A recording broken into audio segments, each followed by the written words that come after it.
Hello and welcome to Grumpy Gamers. You're here with me, Pete, and along with me this week I have Ben. Hello. And Eddie. Hello. And no Kirk. Woo. Not this week. Not this week. Gets a woo, though. Gets a woo. Yeah. Did he give us an excuse this time? I don't think he did. It was just that I can't do it, right? I think he said He he's just said- busy, didn't he? Way Which too is an much on. absolute piss take after last week's episode, where he said on 4 fucking occasions, like, Eddie's not busy. I have missed, like, 4 podcasts. He misses 4 in a month. Work that one out. Prick. Yeah, it's impressive work. But good to have you back, Eddie. Yeah, there you go. How was your week off? Yeah, it was lovely. I was very busy for the Monday, Tuesday. That was good fun. But I'm fine now. No work on my plate.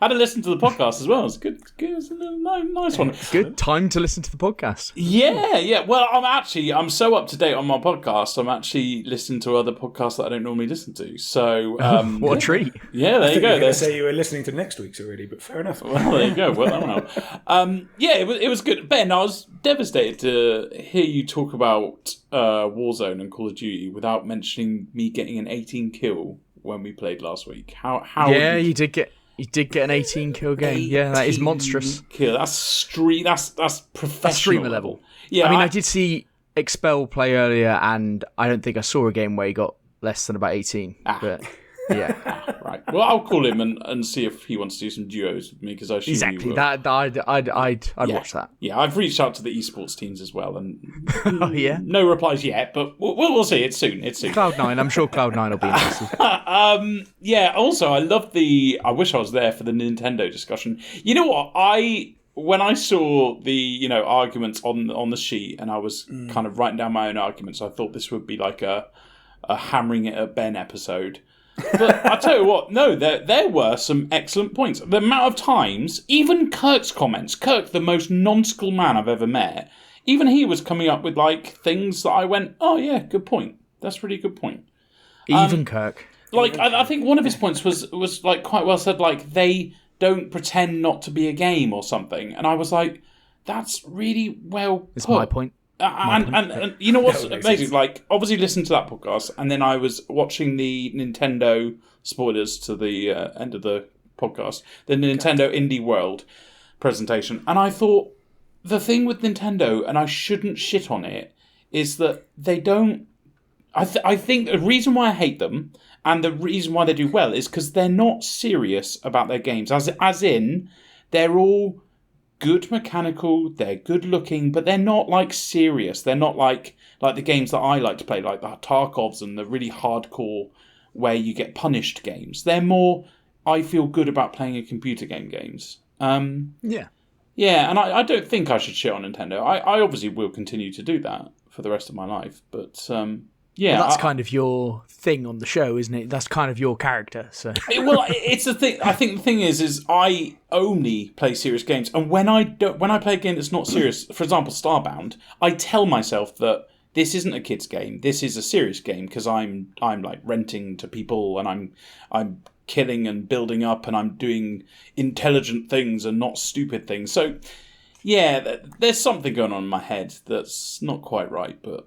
Whatever helps you sleep at night. With this, Exactly. basically. And for that, it's to shit on Nintendo. So, right, great stuff. I mean, John got in contact about the Nintendo feature from last week as well, and he kind of it echoed kind of what you just said there, and what we were kind of saying, that they're not afraid just to make games. And Pete, you mentioned about the immersion, didn't you? And how it kind of keeps the immersion. He basically just said the pure fun of playing their games is the immersion.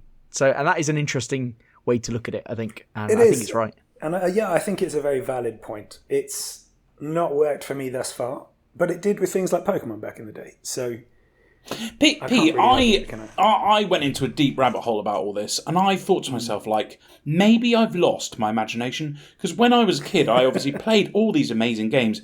I like imagined, like, even walking home from school, I imagined like I was in a Warhammer universe and Tyranids were fucking chasing me and stuff. I don't have any of that shit anymore. And when I try and play like kiddie little games, I just cannot get my immersion juice flowing. I think I'm just old now. So, I think I'm old well, I don't and know. regretful. I mean, you definitely are, both of those things, heavily. Also, slightly weird that you pictured Plymouth being attacked by Tyranids, but never mind. As well as that, I think the issue is that the older you get, or the more you play this stuff, the more you start to use your imagination for the finer details, but you want the broad strokes given to you. Things like Skyrim or even the Total War games or whatever else, you still have to add some imagination in, otherwise they're literally just parroting the same words back at you every time. Yeah, true story. But it's on the smaller details. I think that's the main difference for me. I think you're right there. But on another serious game that you might be interested in, Eddie, we got told about by Mitchy Poo on YouTube. Yeah. He said Far World Pioneers, didn't he? Absolutely, yeah. Looked it up. It looks fucking brilliant. It looks like Starbound, but it looks it looks like it's got way deeper mechanics with like stats of like cooking and stuff, and to all the different people that you have in like your base and stuff. It looks bloody brilliant. It's coming out on Game Pass. There's actually a demo on it now. I'm not going to play the demo because I've played I've played so much Starbound in the last month that I'm all Starbounded out, and it looks extremely similar to Starbound. But it's out. I think I read somewhere that it's out May 30th, so that will be just enough time for me to want that kind of fix again. So I am all in, and thank you for the suggestion. Yeah. Thank you, Mitchy Poo. Great name. Great name. So close to Itchy Poo. That's what I like about it. Right. I don't think that's what he was linking. I don't think that's what he was going for. Yeah. We all have an Itchy Poo now and again. Unexpected benefits. Right. In other news, we will be bringing you the news. We've got a pretty packed new releases section as well, which, I mean, there's some biggies in there, aren't there? There are. Yeah, some goodies. Yeah, get ready for that one. Yeah, which is completely the reverse of what we've been playing, which is one of the lightest we've had. So look forward to that. And then, as Eddie spoiled, our feature is the Nintendo Indie World presentation. Mm-hmm. Yeah. But before that, we should get started with the quick news, shouldn't we? Let's go. There was a Diablo 4 developer presentation last week. It was 90 minutes long, which is long time. And definitely more for the hardcores than the casuals, I'd say. But it was revealed that there will be another beta on the 12th to the 14th of May. In it, you can progress to level 20, and if you beat the world boss, who's level 25, then you get some kind of trophy mount or something that will pass over to the full game, which is pretty cool. So I'll be there playing that weekend all over again. But they will have the new class updates, so the buffs and the nerfs and stuff. So if you wanted to test out how your character class will play or try someone new, then now's the time to do it. These open beta, are these called open betas? Yes, this is an open beta. Yeah. They're free, I presume. Yeah, this is free. Right. You don't have to have pre-ordered or anything like that. This is totally open to everyone, so you can just preload it on your Xbox and play it, yeah. And this is the third weekend that they've done it, isn't it? Is that right? It's the third weekend, yeah. Yeah, bloody hell. That's quite a lot of content there. Quite impressed. Yeah, so it's the same period of the same part of the game you're getting each time. And the first 2 weekends, your character level kind of carried over. Your characters have been wiped now, so you start again. But obviously the characters have changed slightly with the buffs and the nerfs. Right. Yeah. But this is to test the servers, isn't it, Pete? This one's called, what, Server Slam? Yes. So so this they're just wanting to get as many people as possible, because you know what these games are like. They if you pre-order, you get early access by 4 days. You know that it's going to be so fucking difficult those 4 days to actually play. Yeah. And it looks like they're putting their best foot forward, trying to make it so that it's not going to be quite that experience for those people like myself who have it early. Anyway, but hopefully you might give it a dabble this time, Eddie. See what you think, because I reckon you'd be well up for that game. Next up, content creator Markiplier. He is set to finance, write, and star in a live-action movie adaptation of the indie horror game Iron Lung. It's where you pilot a tiny submarine through an ocean of blood on an alien moon. For those who don't know, he's probably one of the most impressive content creators out there on YouTube and such. He's the third highest paid on YouTube in 2022. He had the biggest podcast in the world. last year, and the biggest sports podcast as well. So his gaming podcast was the biggest podcast in the world, and he had a separate sports podcast. And then he joined OnlyFans, and he crashed the site when he joined. So he's pretty big time. Yeah. So and what's he his did the Unis podcast? But I didn't know about this. I don't know, but to join OnlyFans, he had 3 conditions. Obviously, it's like not nude, so it's whatever he does, put something on OnlyFans. I don't know, but he had 3 conditions. One of which was for his podcast to be, if that was number 1 in the world, and for his second podcast, the sports one, to be number 1 in the world as a sports podcast. And then he had a third stipulation as well, and almost immediately that happened. So he had to kind of do it. Kind of like during lockdown and stuff, he did Unus Annus. I don't know if you guys know that, but it was massive with like Memento Mori type stuff. So yeah, it was. He's pretty big, and so that's pretty cool. Looking forward to that one. Next up, hearing a bit more about the day before. So it's actually going to get a beta.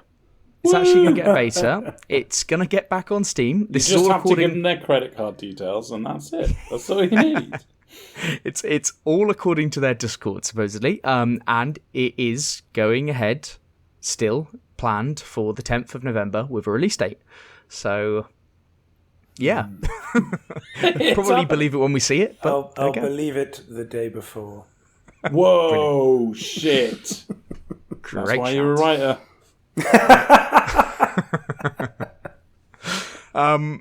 And fresh off the heels of the latest DLC, Horizon Forbidden West, a sequel has been confirmed. So the trilogy, the ending to the trilogy has been confirmed, supposedly. So there is going to be a third game. That's an odd way of putting it, though.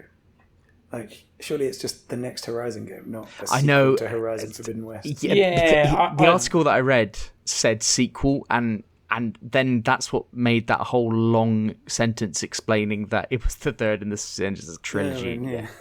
Yeah. I'm not proud There we of go. this, but I had to Google Horizon games because I was like, I'm sure there was a first one. I'm sure there was. Have I just gone mad? Have I just And there's a made up VR game, and they're bringing out another online type game. Yeah, I think there's just way more to come from Horizon. So it's a flagship. Yeah, because I think they've got a franchise VR thing as well, don't they? Yeah, it came out the PSVR 2. There was a Horizon game that came out. Yeah, so they are leaning heavily into it being one of their main franchises. So yeah, fair enough. It just every time it comes out, it gets fucking crucified by another game like Zelda or Elden Ring. Elden Ring, wasn't it? So and then the third game that came out on the VR, well, came out on VR. So what are you going to do? Not played it anyway. Yeah. Next one, the FTC have subpoenaed Nintendo to provide details on their deal with Microsoft to provide them with Call of Duty. So if you cast your mind back not long ago when Xbox were trying to demonstrate that they were a person of the people, signing up deals, long-term 10-year deals with all these people. They signed up a 10-year deal with Nintendo to provide them with Call of Duty. How that looks, we have no idea. But in theory, we would find out. Now, Nintendo are trying to close this down and have called this untimely. And from what I read, it's like this landed on Nintendo's door and they went, fuck off. We're not turning up. No, we're just not going to do it. Yeah. And I think they've gone into the fact that subpoena had to have been put in by a certain date, and it wasn't. It was like a month late, and only like midway through the month did they actually find out the person at Nintendo that they need to ask to come and stuff like that. They've asked them to come for a 7-hour hearing. I think Nintendo are just like, this is so out of like the give a shitometer. This is so low. But yeah, let's see if this happens, because it would be interesting to find out details on that if that were released to the public and all that kind of stuff. So we'll see. But the FTC, there are 3 main commissions still looking at the deal, the Activision deal. Mm-hmm. One of which is the CMA. The other is the FTC, and the third one is the European Commission. Now, the CMA are likely to give their ruling on this by, I think, 27th or 28th of this month. So when that happens, if they say yes, it's likely that the FTC and European Commission will just follow suit. So we'll we'll see on that one. But more to come, I'm sure, next week. 30 games will be leaving PS Plus in May, and that includes Spider-Man. And the only reason this is in the quick news is because it includes Spider-Man, because you know what's going to happen. They're going to announce, they've already announced Spider-Man 2, but they're going to announce a release date, get people all hyped with a nice trailer and stuff for Spider-Man 2. Then people are going to go, oh, let's play Spider-Man 1. Oh no, I have to buy it. I have to buy it. Yep.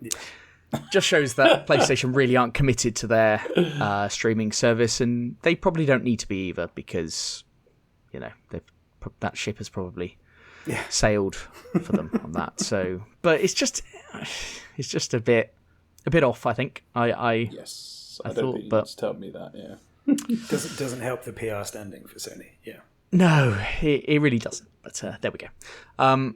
And this is a nice one, I thought. The top 3 for the UK sales charts last week were in order: Dead Island 2 at number 1, Minecraft Legends number 2, and Advance Wars Reboot Camp was number 3. After that was like Mario Kart and FIFA and Mario Odyssey. Obviously the films come out and FIFA's always there. But I just thought it was nice that Dead Island 2 was on top. After that, the torrid development, the long kind of development cycle there. People think it wasn't actually going to come out. It's performing well on all consoles. Yeah. Seems to be a decent game as well. And I know people have Game Pass. I know a lot of people have Game Pass, but Minecraft is still absolutely monstrous on every platform. The fact that that's come in second is relatively interesting to me, I think. Dead Island 2 coming in third. Now, I did mention last week about thinking that I might be interested in Advance Wars. Yes. It was £45. Yeah. I think I said last week, if this is 25 quid, I could be interested. No chance. This is full price on the Switch. Yeah, Jesus. So and because it's Nintendo, you're just never going to see that come down. A good, by all accounts, fantastic game. I just don't want to pay that for essentially exactly the same game as what it was.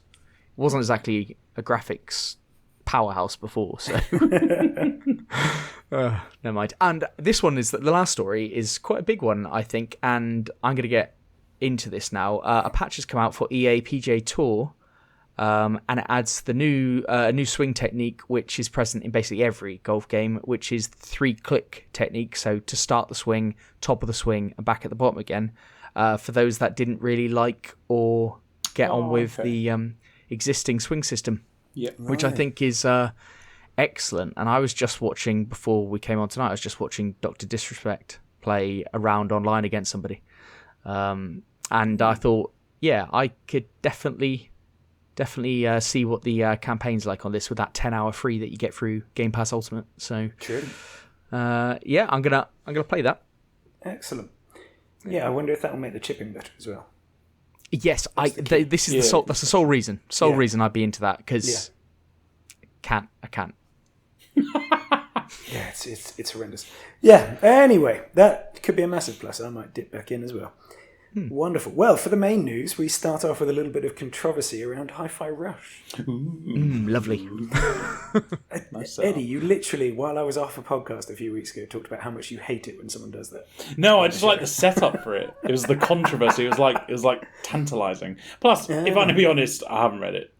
Fair enough. That does help. This was the bit. You made it sound like, in that actual feedback you gave, you made it sound like I read the news, and it was like, no. It's all a surprise to me every week.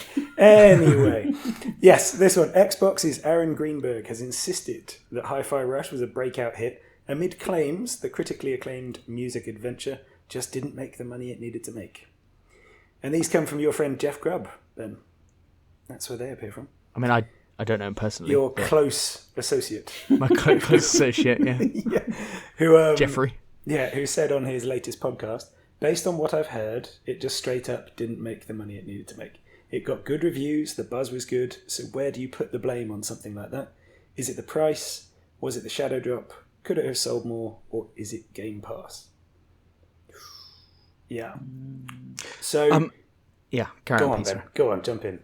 Well, I was gonna jump in because so the background on this, obviously, this was part of a wider conversation that they had on the podcast, and It didn't have a physical release, obviously, and it was straight to Game Pass, and it was shadow dropped. Yeah. And you would expect most of the downloads to be on Game Pass. Nobody's going to be buying this game otherwise, I would suspect, especially because there's no physical, so no one's buying this game digitally just to be nice to the developers.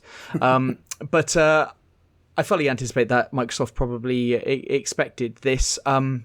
Following up from this, because Jeff Grubb said that the internet then just grabbed it and went hell to leather, basically saying, okay, well, Tango Gameworks is in the doghouse and Hi-Fi Rush didn't make the money it was supposed to. I mean, how do you even measure that with Game Pass? This But it is didn't what make I was going to the- come to, yeah. Like, Yeah, you can't go on then, yeah. you have no measurement for it making money if it is on a service which is done by subscription. Like, The Witcher makes Netflix no money. Yes, You know yes, what I mean? because Like- it's like, how do you measure the new people Yeah, you're getting in? And it could be bolstering the service so that people don't leave and things like that. exactly. But if we just go back to the fact that it was part of a wider conversation, he just said this, the internet grabs hold of it, it then becomes a whole thing. And then Aaron Greenberg comes out and says this. He's got to say that. So this isn't an Aaron Greenberg disproving things for anybody thinking that. However, Jeff Grubb is on a podcast, they're having a chat, they say things. Just like we say things, but it's just that he's got a lot more gravitas and he's in the know. But we say complete and utter bollocks sometimes that I'd listen back to and I go, nah, I don't know what I was talking about there. Speak for yourself, Ben. But yes, fair point. Yeah, Fair I point. don't comment on Nintendo, yeah. So then, fast forward to Sunday, when this is a couple of days after. So he was in the chat for the Spawncast, which is another gaming podcast that I watch and listen to, and he was invited in where he kind of explained the situation again, basically saying he doesn't know anything. Yes, he had heard some things, but he doesn't know how Microsoft measure. He doesn't know what metrics they're going by. It's not like, and this is what we're saying, Pete, like Yes. those metrics probably aren't pound value of download, because you'd have to get a digital copy of the game, but who's doing that? Who has an Xbox who doesn't have Game Pass but is also watching one of those directs and stuff like that? And it's a mismatch of information there. So he basically, backtracking is It's that bit of Yeah. he's made a reasonable point, but backtracking because he hasn't got anything to back it up, really. It's not necessarily a wrong opinion. Yeah. I mean, it made zero money off the top of my head. Like, Yeah, in theory. yeah, exactly. I'm sure they got some sales on Steam and things, but still. Yeah. Although I should point out, in your rush to add to the conversation, Ben, which you did wonderfully well, you actually stopped me before I got to anything Aaron Greenberg had said. Oh, right, yeah. any of the Sorry, I was information- jumping in. I was jumping in. You go ahead. Yeah, exactly, you did. But we should point out, Hi-Fi Rush had more than 2 million players and was described as one of the most successful launches for Bethesda and Xbox in recent years. So we should say that. So Aaron Greenberg, what he actually said here was that Hi-Fi Rush was a breakout hit for us and our players in all key measurements and expectations. We couldn't be happier with what the team at Tango Gameworks delivered with this surprise release. Yeah. So, and I mean, it got a really good critical reception as well. It is interesting that Shinji Mikami left get Tango Gameworks after this, but Yes. otherwise We discussed that, though. Yeah, we did. This is it. I mean, it's just controversy, isn't it? That's all it really is. I don't think there's much more to it than Jeff Grubb gets a lot of.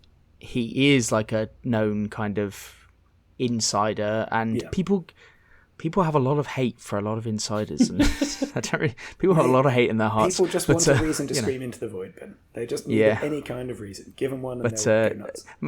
Man said something on a podcast during a chat, and suddenly gets smashed. Does he And make money from his podcast, Ben?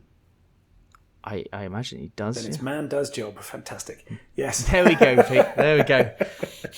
But I know, he was saying that he felt awful because this is car, and then you got people that work at Tango Gameworks being like, "Oh shit, is this real?" Yeah. So, well, that wasn't his intention at all, etc. And it could be a bit of backtracking, but it's also just fucking hell. Just one of those calm things. Yeah. Yeah. Go on, Eddie. Right. Horizon Forbidden West, Burning Shores. You know that DLC? The DLC to the prequel of the upcoming Horizon game. There you go. Very good. There you go. Enjoy that. Very good. Yeah, it's been review bombed. It's been heavily review bombed. I mean, it now sits at 3.2 user rating on Metacritic. I mean, to be fair, yesterday when I read this, it was at 2.8. So Lovely. I guess it's going up. Yeah, people have gone crazy on the internet. We're not going to spoil the reason why, because the reason why is quite controversial. We'll get to that. But we won't spoil it for anyone, because we're nice here. And we only spoil Last of Us. Yeah, so some people on the comments are saying the gameplay and the content is quite boring. Others are genuinely upset that the DLC is not available on PS4. But the huge majority of the complaints and everything is about a plot twist that occurs towards the end of the DLC.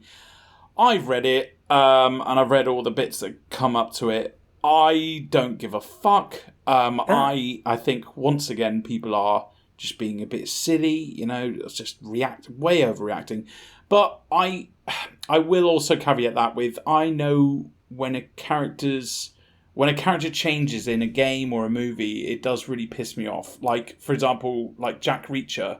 In the first Jack Reacher, I know it's a book, but in the movies, the first one, he's like this cool rogue, like he doesn't get tied down by anyone. And then the second one, he's this guy that cares about his family and he's falling in love and all this shit. It just, I've got to admit, that pisses me off. But guys, you know about the controversy because we talked about it earlier. But what do you think? Do you think people are being a bit fucking ridiculous again? Well, I mean, I'll start off by saying, if you don't give a fuck and you're the most intolerant one of us, that clearly is a good starting point for it. Wow, intolerant. But yeah, I mean, I think it's a lot over nothing. And it's not even, like, I mean, obviously we can't spoil it, so I can't go into what I'm going to say. But it's just character development at the end of the day.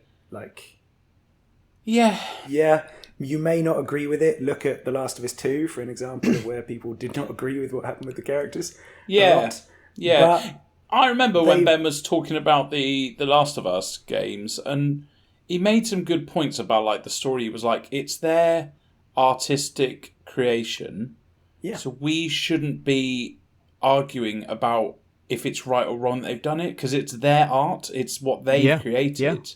So, I actually, after Ben said that, I was like, yeah, that's a fucking good point. And if we don't like it, I guess that's half the excitement. It's like when everyone went mental about The Sopranos cutting to black. Do you remember that fucking controversy? Halfway through a sentence. Yeah, and you got and the beauty of that is some people are angry, but then some people liked it. Some people are building their own interpretation. There's a reason for it, and because artists are doing it, I don't think we should shit on it for what they're doing. This is the other thing. Like, think about the Red Wedding in Game of Thrones, right? It's a pretty iconic moment in both the book and the TV series, and everyone remembers it as like one of the big things. At the time, people hated it. Yeah. Like, at the time, people were furious about it because Rob was a lot of people's favorite character. So, you know, you've just got to kind of see what they're going to do with the story off the back of these types of things. See where it goes. Yeah. Especially if there's a new one coming up. Yeah, fucking see where they're going with it. Yeah. Exactly. Well, I just think that people, it seems more often these days than other times, just think that agendas are being pushed down their throat, and that isn't necessarily the case. This is just, it's a video game. It's an artistic vision. That's where they've gone. I mean, but more than that, like, I don't understand the mentality of somebody to go that far to review bomb. We talked about this before. Over something like this. Worthless. Well. Absolute worthless. My God. If you were going to do it over the price. But what I can, I did see some of the comments just talking about gameplay and what the story does in general and stuff, and some were pretty scathing about just the limited content that's offered. I mean, I don't know, haven't played it obviously, but there were some actual like criticisms that are put out there, but there is a lot of absolute fucking nonsense. So yeah. Right, moving on to my story then. trailer came out this week for a game called Unrecord. So it's a photorealistic body cam footage game with guns. And I thought it looked pretty insane, and so did the internet. So much so that the developer had to release footage of them in development mode in Unreal Engine 5, like zooming into assets and playing around a little bit, then playing the game over the top and proving the game is real and saying, sorry, this game is real. And it is a game. So it is a game, yeah, and we'll get to that, because in 2022 there was like a concept unveiling of this game, and in some kind of like early build form, it looked a similar type level but a bit lower quality, and I don't know, and since that point you can actually go on some corners of the internet and buy that level and like walk around it and stuff. So I don't know whether that's what they're using now, because since then they've hired an environmental artist to actually help build the game. But the latest trailer is, I think, pretty damn impressive. We'll see how it turns out. It's not an abandoned situation, it doesn't seem like, but you can wishlist it. It is on Steam. I know you guys have seen the trailer. What did you think of it? Go on, Pete. Okay. I'm surprised people were as surprised as they were. It's a game, and that's not due to me not thinking it looks photorealistic, except the people. Like, Oh, Pete, I'm glad you said that, because I was going the opposite. I was saying it looks fucking amazing, but apart from the people. And do you know what I think it is, Pete? I've watched it a few times over. I think it's the movement of the people. Mostly it is, yeah. Yeah. But you also like hands and things like that. If you see hands, those sort of things will tell you. Yeah, there's a couple of times when he shot the gun that I went, oh, hang on, yes, this is a game. This is very much a game. Yeah. Oh my God, the environment fucking is hell. so Perfect. good. Yeah, absolutely nailed it. Yeah. I like how they, with the people that get shot, because it's like body cam footage. Yes. I assume they then blur out the faces, like pixelate the faces and stuff. Quite good, wasn't it? Yeah, I thought that was quite interesting. But you're right, the environments look insane. And this is like an example of Unreal Engine 5. Now, we don't know how the actual game would look, because we have been spoilt before with games even like Cyberpunk, where they have a vertical slice of a game and it looks phenomenal. But it looked good. It was different type of gunplay to what you'd usually experience in a video game. It looked like it looked the most realistic of holding and shooting a gun I would imagine we've seen. Yeah. So and the graphics just did look insane. Do you?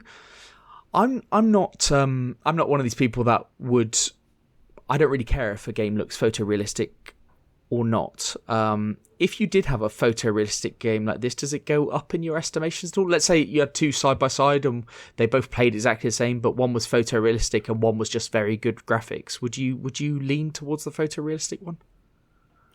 I think I would. Yeah. If it's no, you know me, graphics. I often rant about how graphics don't matter in a game, but yeah, I think anything that gets rid of me losing my immersion juice, like, yeah, anything that dries off the juice. Yeah, Wow. Wow. Okay. I want phrasing. it sopping. Sopping. Yeah. Sopping. Soppingly moist. Yeah, it's that's disgusting. But I don't know if I'd favour it. What I'm curious about is how it would apply to environments you can't take photos of. You know, actual sci-fi settings, actual fantasy settings, and how that would be impacted by it being to this level. You know what I mean? Yeah, that's a good point. So, if Elder Scrolls 6 comes out and it's got that level of realism to it, and they somehow pulled that off in a complete fantasy setting, that would be insanely cool. If they don't, it probably won't influence how much I like the game. At least this is an example of Unreal Engine 5 being used in its earliest kind of form. Like, not many people are using Unreal not many games have been released using Unreal Engine 5 as it stands. And this is a relatively small developer, and it's just seeing, even on a vertical slice level or just at one level or something, what can be done is quite interesting. But Yes. especially bits outside and with the graffiti, because it's like an abandoned warehouse type setting that you're seeing, and you're going around with a pistol, like as a presumably somebody in the police or something like that, kind of chasing someone down, and the graffiti art and everything, that just the building just looked insane. Yeah. And the movement, I thought the movement was Very just good. something different. Yes, so different to what we've seen. Yeah. But The graffiti is probably the standout though for me. That was ridiculously good. yeah, it was. Yeah, but we'll keep an eye on that. We'll see how that goes in the next couple of months and see if anything else comes out about it. Yes, indeed. Excellent. Well, that takes us on to the new releases, doesn't it? It does indeed. Ben, why have you put a timestamp up there? What have you done? Put as timestamp. I mean, it's good for pointing that. I mean, it's got no relevance to people listening because the interjection by people shouting outside will be removed. Yeah, exactly. People, right. Ben's having There's a the riot fourth wall outside. going again. Yeah, there's a riot. It's like it's somewhere. Is it a People turret heard our attack in comments about Horizon and now they're rioting outside. That's How fine. dare they say it's absolutely fine? My angry comments online are going unheeded. We're going to get review bombed tomorrow, guys. Oh That's no! happened. Don't review Oh no, our bombers. precious 4.3 rating on Spotify is going to disappear. Wait, is that out of 5? Yeah. Oh, Somebody that's obviously pretty rated us cool. 1 star. Yeah. Oh, 6 people reviewed us, 5 5s and 1 4. By the sound of that. Hey, we got a few more. Yeah, it's There actually you got go. a few more than that, Nice. but that's the minimum it could be. well, guys, anyway. if you could rate us on our Spotify, Yeah, that'd be yeah, much that's appreciated. There you go. It's a great We link, should have Kenny, done that yeah. right after the bombing comment, because there are going to be some dickheads like Kirk who will now review bomb us. I think Kirk is Please the one don't who gave us a well, one already. Yeah. Actually, Please maybe don't that might put us up the discoverability anyway. If we just had like a couple of 101 stars, it still might, because people are listening then. The lowest rated podcast on Spotify. Yes, yeah, but a lot of hate. So there you the go. discoverability might go right up in that algorithm. Who Any knows? news is good news, yeah. Only one way to test it. Oh, please stop encouraging that. Right, first game, Arc Runner. And I tried to not say that in a West Country accent. Coming out on PC, PlayStations, Xboxes, April 27th. Team up with friends or traverse the Arc solo in a beautiful cyberpunk-styled action roguelike as you attempt... There's no commas, come on guys. As you attempt to reset an evil rogue AI. Experiment with different weapons and augments as you fight hordes of machines programmed for your annihilation. Collect nanites and power up after every run. It's a third-person roguelite. It's got it's like a cartoon cyberpunky world, so don't think it's going to be like Cyberpunk. You can have up to 3 players in online multiplayer. There's 3 classes to choose from: a soldier, ninja, and a hacker. All of them have different weapons and abilities, so it's all about kind of working together. You can strategically augment yourself with stronger abilities and power-ups at the end of every level. And there's a free demo. What do you guys think? Because I don't think I like it, but I don't want to say that. Cause You can play it solo, and it's... when you said cartoony or cartoon cyberpunk, I thought it didn't really look cartoony. Just not realistic, if you know what I mean. It's kind of that anime style, isn't it? Yeah, That's what it's going for. yeah, I think it actually looks good, though. I think it looks really good. yeah. I think it quite looks keen really on good. Yeah, this. I'm quite keen on this. Yeah. yeah. Surprisingly good. Yeah, I'm not so keen on the UI, but I can tolerate that when the rest of the game looks great. So, I am actually going to watch this with interest. Yeah, I think that's a fair comment. I thought this is the starter for the week.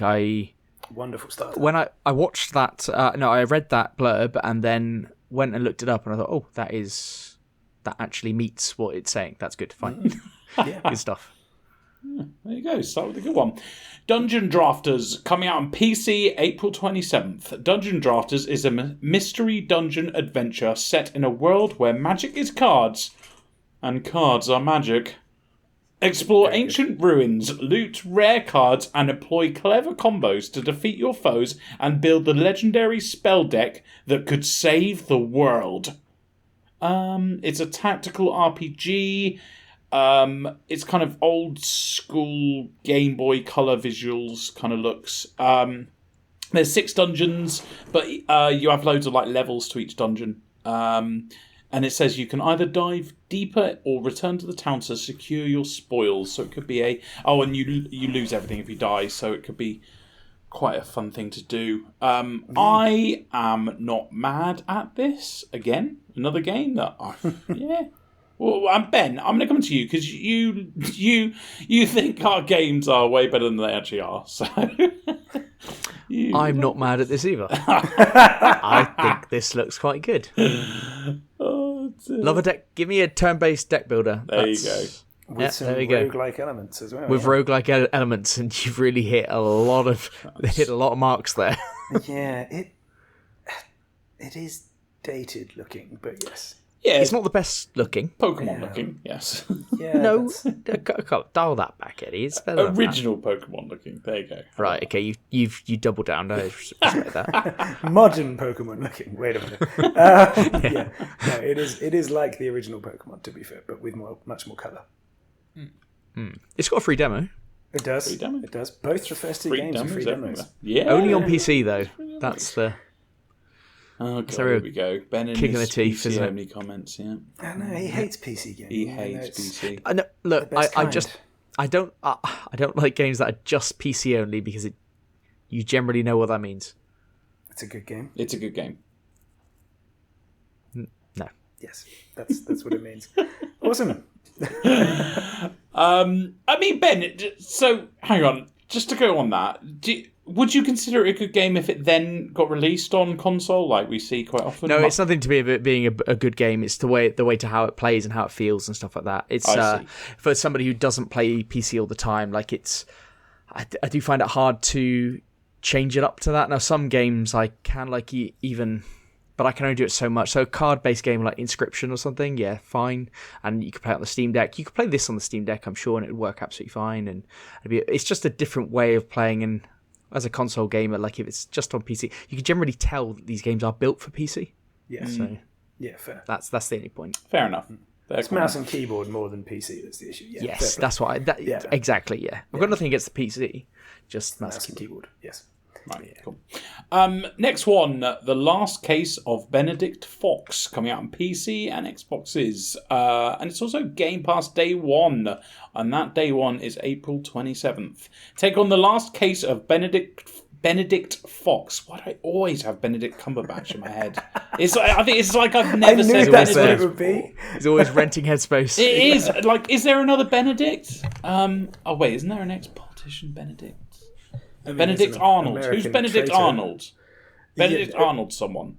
Yes, he was someone. He was an American considered a traitor by many. Yeah, good times. Right, good. Benedict Fox. The Last Case of Benedict Arnold. And dive into a twisted world of secret organisations, forbidden rituals, and cold-blooded murders. Explore the memories of deceased victims as you search for clues and fight demons in this fantastical Lovecraftian Metroidvania. Tried to fuck me up with those last 3 words, didn't you, dickheads? Yeah, it's got, it's a Metroidvania, which I always shit on, but it's got beautiful visuals. Like, it does. Really beautiful visuals. I've said for a Metroidvania, I'm not going to say that. Delete that, Eddie. That's too negative. Delete. There you go. It's got 20th century jazz music in it, which obviously you can't go wrong. Use your weapons, demon powers, and surroundings in creative combinations to overcome demons, monsters, and cultists. But remember that concentration and a tactical approach are your greatest assets. I think if you like these games, this could be an absolute gem. And I know that both of you actually don't mind these kind of games. Pete, what do you think? Because you like the odd Metroidvania. I do, and I will probably play this because it's Game Pass. Also because it looks stunning. It does, doesn't it? Like the lighting and everything. It looks fucking fantastic. Yeah, and I tell you what, I think Kirk would really like this game at some stage as well.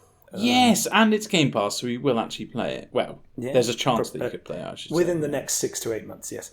But no, yeah, I think even the combat looks pretty good to me. I'm definitely going to play it at some stage. I don't know why this game has got such a following out of nowhere. It was shown at an Xbox event or something, wasn't it? Or it was shown at some event somewhere. One of those you make me watch, yeah. Yeah, and it got such a good reception, and I'm like, it's nice to look at, and whatever. I don't know why. I have no idea why, but it's just taken on a life of its own. So yeah, see if it's any good. I mean, I'm not gonna play it, but see if it's any good. Be interested to see what you think, Pete, if you play it. Yes, indeed. Well, look forward to that in 3 to 4 months. I'll probably play it before you. I have no intention to play this game, but I'll probably play it before you. Yeah, I might tell you. And it's free to both of us, so I might tell you I'm going to put it in Game of the Year just so you have to, and then withdraw it. Nice. No. Nasty comment. Yeah. Nasty Pete coming out. Got to get it in there. Got to get it in there. Nasty boy. Right, next one. One that I think was in our last Game of the Year, wasn't it? Live Alive. It was, yep. Live Alive. Live a live. Live a live. Yeah, let's go with that one. Live Alive. No, it's not. It's Live Alive, isn't it? Fuck you, Pete. It's Live Alive, I think. Is it? Fuck's sake. Ben's rolling in his grave right now. Right, coming out. Sorry. It was on Switch. Now it's coming out on PC, PlayStation's April 27th. It's the Square Enix RPG. It's got HD 2D visuals, like Octopath Traveler, basically. Yeah, lots of people love it. Who gave it as Game of the Year last year? Punk put it in our Punk, wasn't it? list, I thought it was one of you. Yeah, that's right. And there's actually a free demo on Steam right now. I'll let you know that. Yeah. There is. Are any of us tempted to play it? It's too expensive. Yeah. Because what, you play the demo and then you go, oh, that's really good.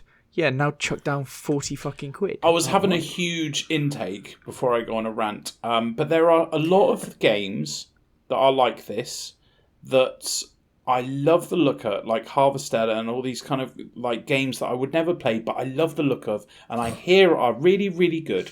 But the problem with that is all of them are so fucking expensive. So what's that other one? Tactics Ogre, is it? Tactics Ogre, there's Octopath Traveler 2. Well, Octopath Traveler I was lucky enough to play because it was on Game Pass. So that was good. But the second one's just come out, which is supposed to be really, really good. And there was Triangle Strategy as well, supposed to be very good. That's another one. Yeah. Yeah, these HD 2D games. And they don't really come down in price from what I've seen. No, they do not. They are fucking jacked up prices. And, I mean, Yeah.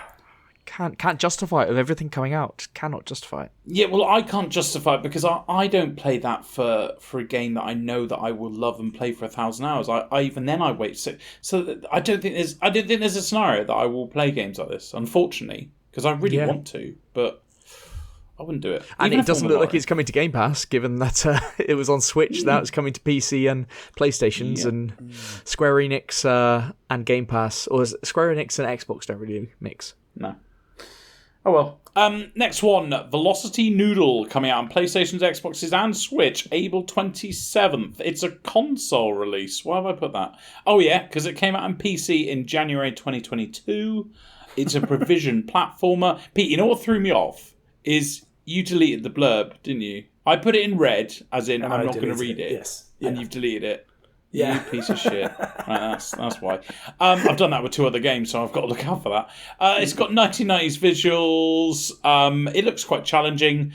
It already suggests it's good for speedrunners, so but I can't imagine it's going to be good for anyone else. Have you seen this one? Yeah, I think you're right. I actually think it's probably the weakest one of our new releases this week, and that's saying something. So this looks a fine game for people that like these types of platformers. Mm-hmm. But to say that it's the weakest in the list this week is something, I think. Yeah, I mean, I do agree, actually. I think it is probably the weakest one in the lineup. There's one other contender we'll get to later. I'm intrigued. Contender. But I'm intrigued because there's only some good ones coming up. Yes. I mean, it reminds me a bit of Celeste as well, I will say. So I think there is definitely a market out there for it. And a good one, but it's not for us. Yeah. Pete's worst looking game this week is obviously Jedi Survivor. Obviously. No, it can't. Yeah. Is it the map? Is it the map that upsets you? If they haven't map, isn't updated it, yes. If they haven't updated that map, it does drop to the worst game on the list. Oh, you're going to review bomb the shit out of that, aren't you? Already got 1,000 Classic emails set Pete, up. vintage Pete. Right, next one. Zoria, Age of Shattering, coming out on PC April 27th. A squad-based tactical RPG with fluid turn-based combat, outpost, and followers management. Followers management? That's badly done. Set in the expansive fantasy world of Zoria. Lead a team of 4 heroes with their unique skills and perks. Every team member contributes to undertaken battles. It It says copy editor, couldn't they? yeah. Undertaken battles. Yeah. I know it's like they got to that. Well, okay, well, when you get into a battle, you've undertaken it. Yeah, let's go for that. That sounds good. yeah. No, it doesn't. Doesn't sound good. Yeah. I thought it sounded brilliant. It says it all in the blurb.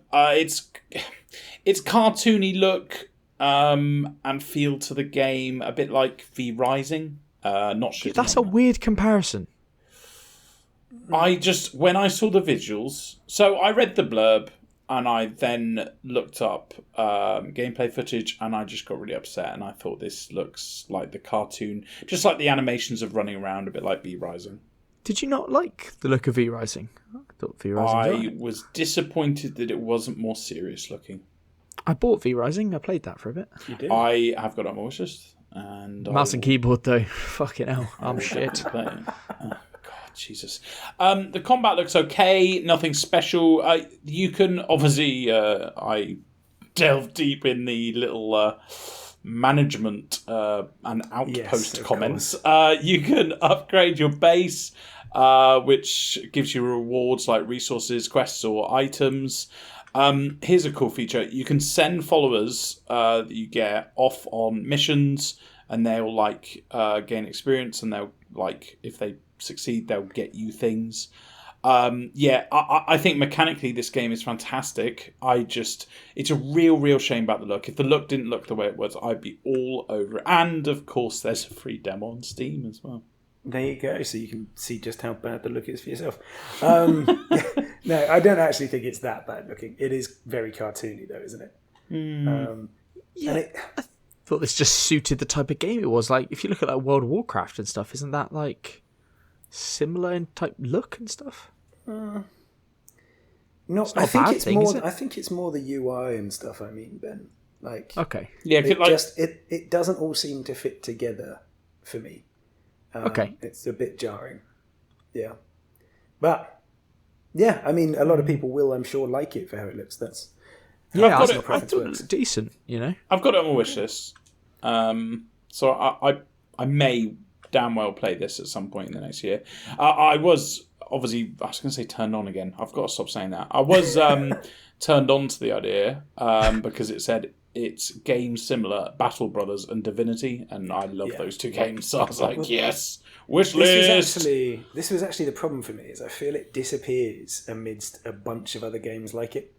Yes. There's a that's lot true. in this. Like you think That's true. Battle Brothers, War Tales.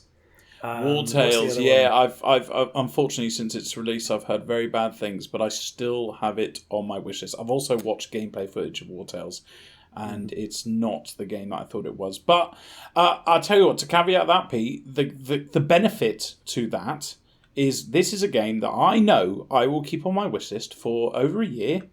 And when I'm doing my searches, like I did this week, where I go onto the cheap websites, this game will come out at under £5 at some point, and I will buy it, and I will probably really enjoy myself. Definitely, yes. Yeah.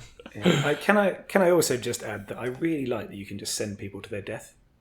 Like, love that. Jesus Christ! Like, yeah, obviously they make a point that you can send them out to achieve Vintage these Pete. missions on their own.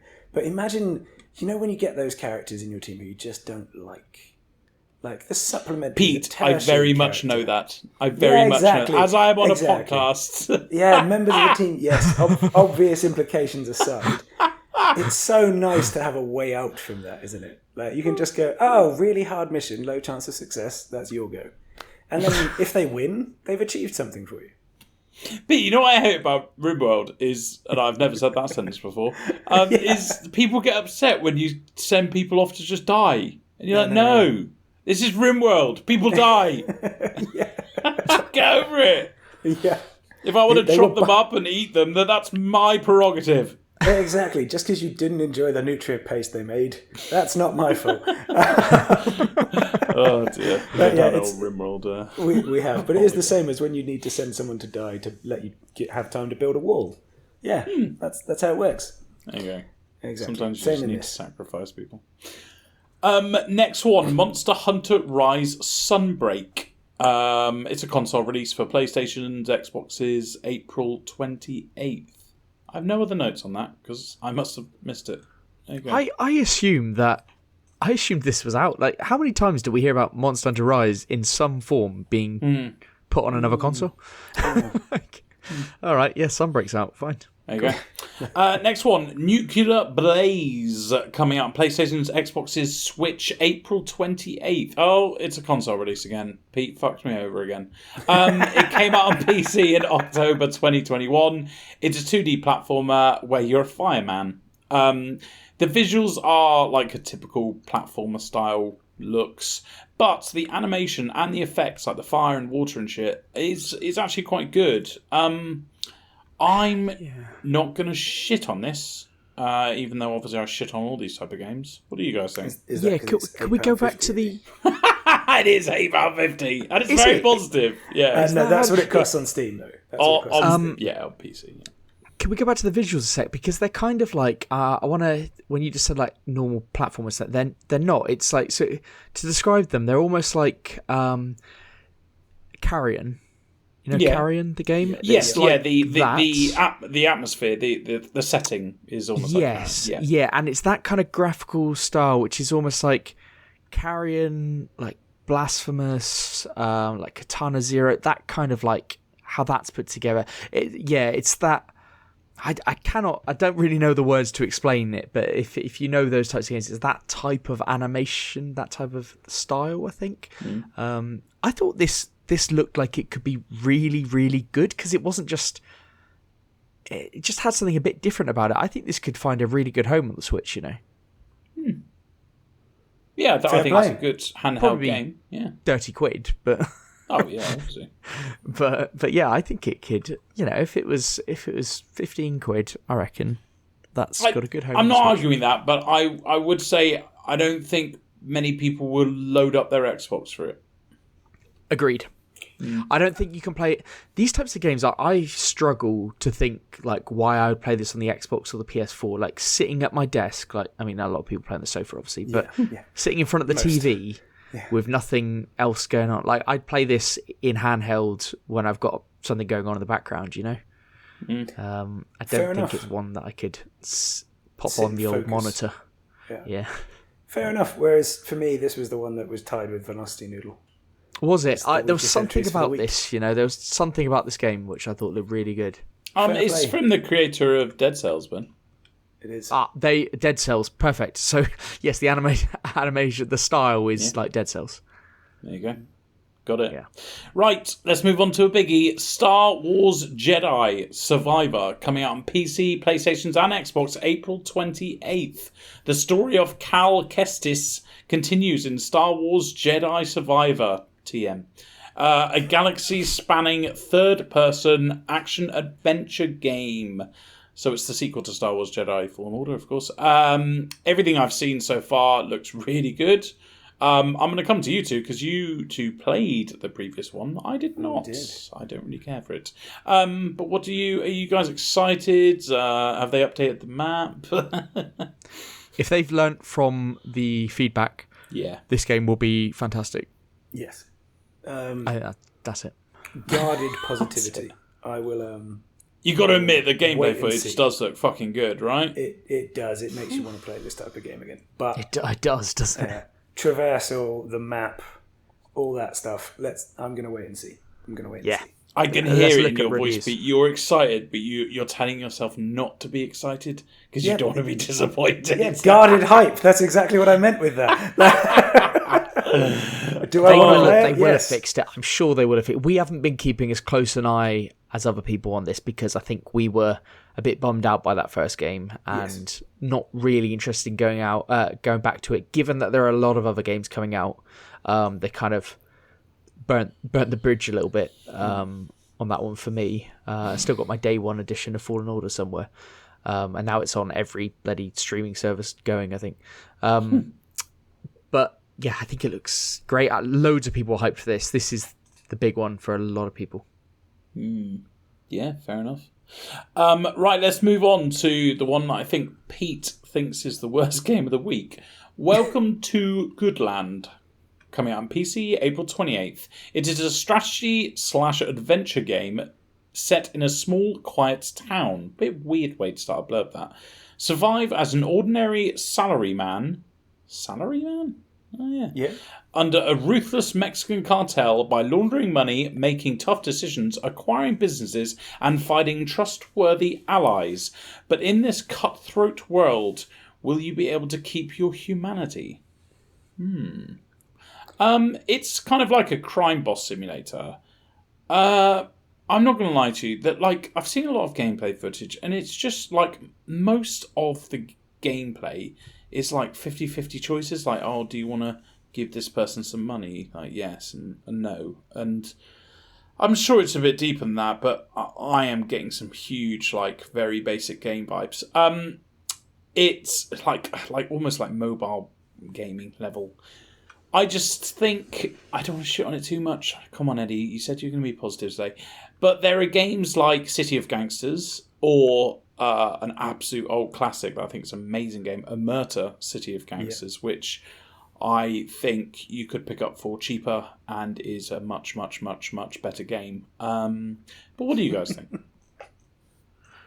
I think I'd defer to you on this one, because I thought it looked like it had the potential to be a good game, because I like the look of these types of games as well.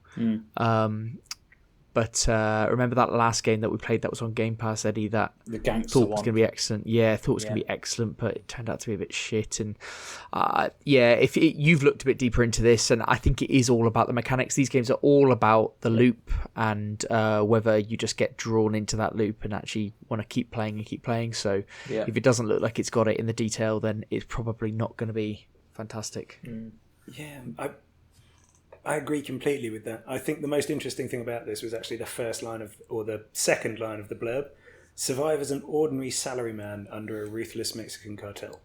Like, what is ordinary about that? And also, Just a salary man.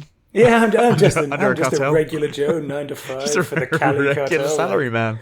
Yeah, occasionally my boss drops by and leaves some corpses, but otherwise it's just a normal day. And I didn't know salary man was a word either, but it is a singular word, salary man. Yeah, singular word.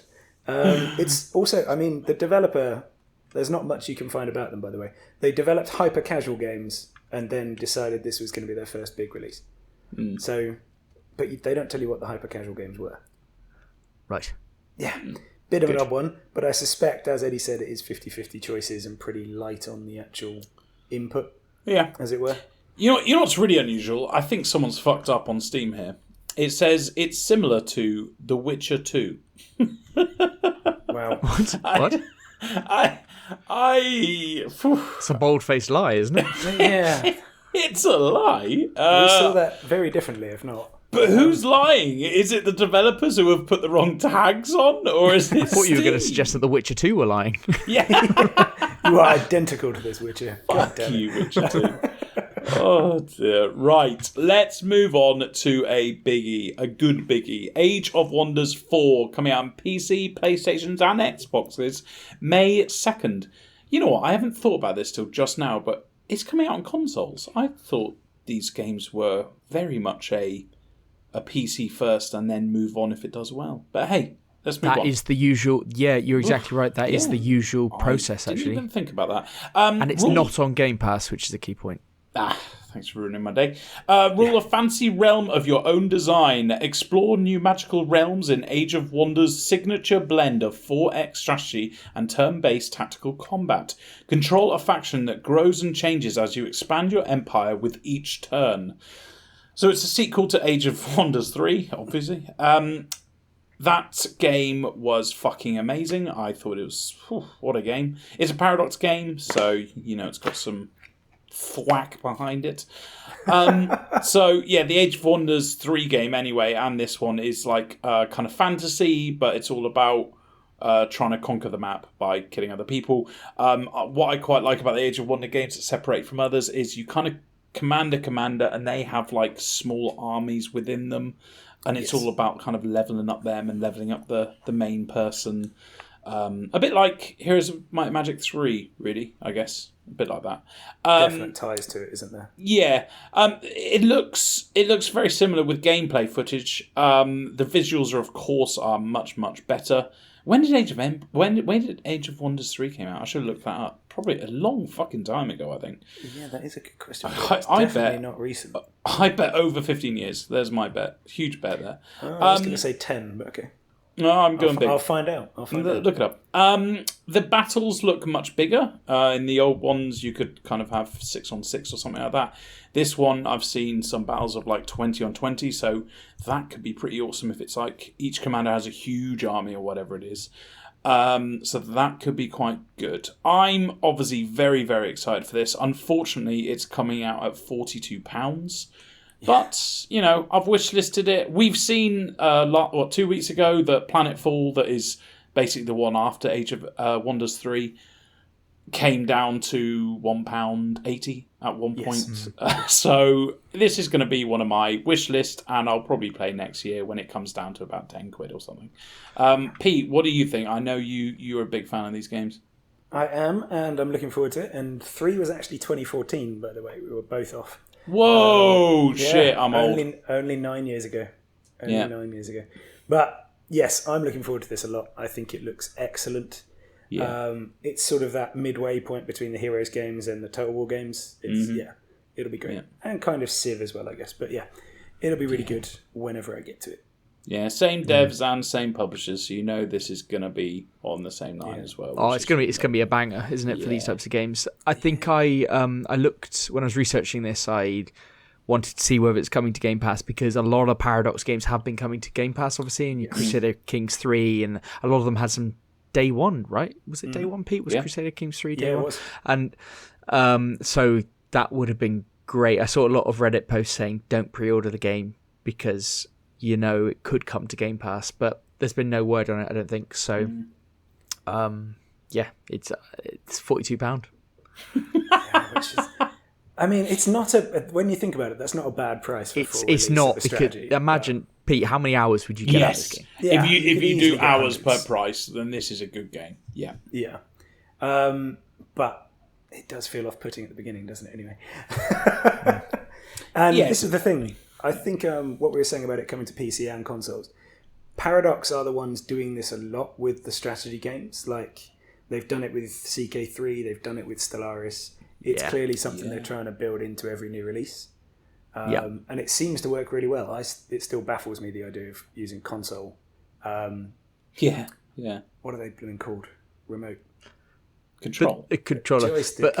Controller, thank you. My Did you God, forget brain. the word controller? Yes, I literally did. Yeah. Sorry. But it is good at bringing people into an order because these games now are getting to such a technical level that PCs that a lot of people have can't run them to any real size or anything like that. So I think this is a great move that they're really focusing on that console market. Yeah. And I think this one is better suited to it than things like CK3 and Stellaris as well. There's more in-person involvement, more sort of, we were talking about the generals leveling up, Eddie. Yeah. That kind of thing I think works really well for it, whereas painting the map on the grander scale where people are just literally a number, like Stellaris and CK3, is a bit harder to convert. Yeah. Yeah, and I guess games like Age of Wonders, there's not that much kind of moving and clicking around like you do struggle with sometimes when you're a PC gamer playing consoles. I think, it could be alright. I assume, Pete, that if they've got a control scheme that they're using for Stellaris and Crusader Kings 3, they know that this can be done and they can map that quite easily. Yeah. They design it with that in mind, that they've already done this. They design it with it in mind, and because I always wonder how a controller would could possibly do what and movement around. But if they've got a system, and if you're used to those on console, then this will be right up anyone's street, wouldn't it? Exactly. There you go. Right, last one of the week, and some would say we saved the best till last, and that is Redfall, coming out on PC, Xbox's Game Pass Day 1, May 2nd. It's the only reason why I'll play it. The town of Redfall is under siege by a legion of vampires who have cut the island off from the outside world. That's the same as that really good movie. What's that movie with the vampires in the Arctic? That was a really good movie.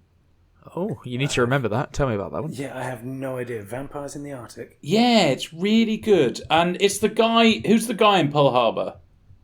You know, that handsome chap? God, he's good looking. And don't say Ben Affleck. The other one. I'll tell you what, if neither of you... Right, you guys... Yes, I have seen Pearl Harbor. What's the other guy called? You mean 30 Days of Night in Alaska, don't you? Oh, I think, yes, 30 Days of Night. Yeah, that sounds like it. Yeah, that is the one. It's in Alaska, isn't it? There you go. Yeah, it might be Alaska. It's a place where it's dark for 30 days or whatever. So that's why the vampires come and cut it off. And there you go. Just like Redfall. Yes. There you go. To come full circle Josh back. Hartnett. There we go. Josh Hartnett. Oh, what a heartthrob. Trapped with a handful of survivors. What a man. Slay alone or squad up in open world first-person shooter action. It's the big one. The more I see of it, though, the less I like it. Honestly, every video they've released, I've gone, that's not as good as I thought it would be. But saying that, I will be playing it because it's the big one. We do a gaming podcast. Ben will shout at me if I don't. And it's Game Pass Day 1, so why the fuck not? What are you guys? Are you joining me on the little game? I'll be playing it. I'm interested. I always have been. You summed up perfectly that the more you see, the less you like it.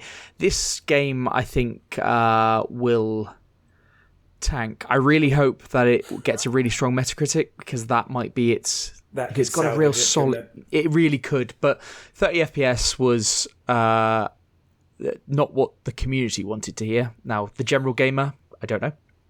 Let's see. But 30 FPS doesn't go down well. Always online doesn't go down well.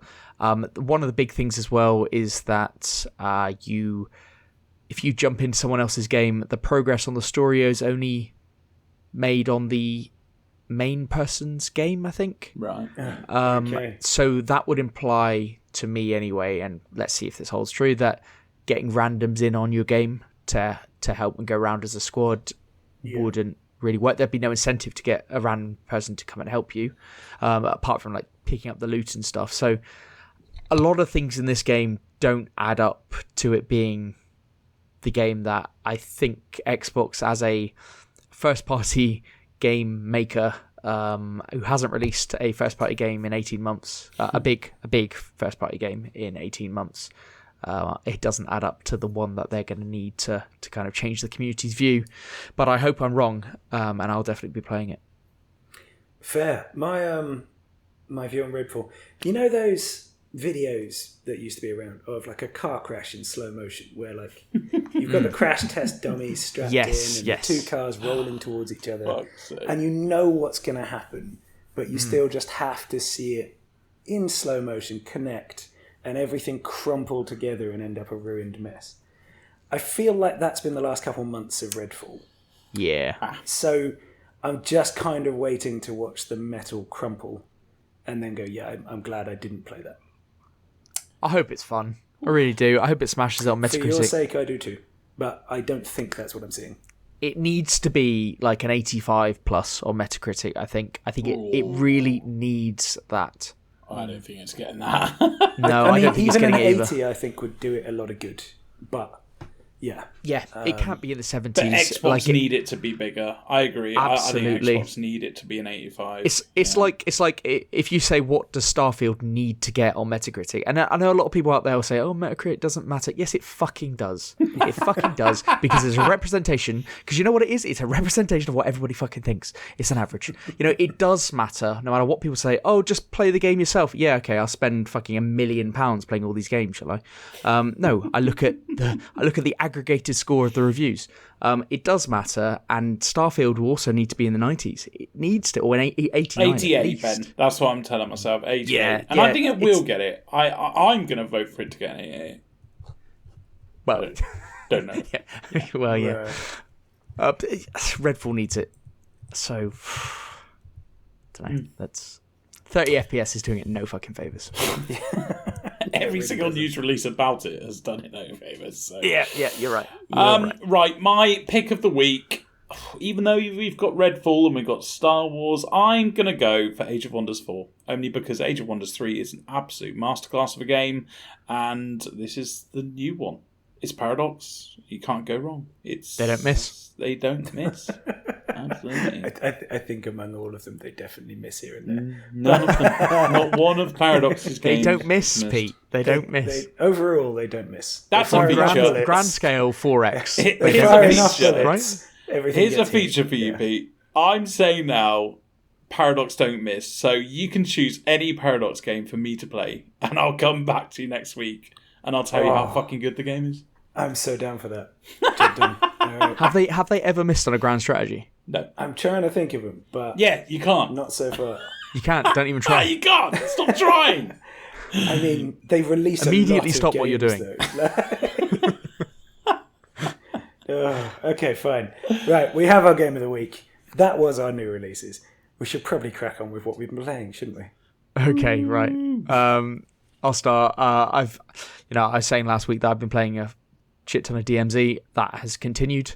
It's got to the stage now, Eddie, where I'm waiting for you to start playing because the randoms that I play with, they are fucking awful. And there's some missions that you just can't do with randoms because they're quite intricate. You need planning, and people just fucking run off. Just like, why have you loaded in with a squad and then just run I off? actually jumped on Ben only because I thought, oh, make sure you've got like the update or whatever. So Yeah. I played a game. I actually recorded this. I loaded in by myself. Luckily, I killed 2 operators, and then this little option came up going, they I want know. to join you. And Brilliant, isn't it? And then I was like, oh, I don't want that. I tried to loot them, and I must have pressed the wrong button because then it went like, "Pwang," and then they joined my team, and I was like, Yeah, it's class, isn't it? well, one of It's them did, class. and then I joined the other one. And it really was class, because then we went and killed some more people. We got one Mm-hmm. of them to join, and before we knew it, there was fucking like 5 of us on a team. It was...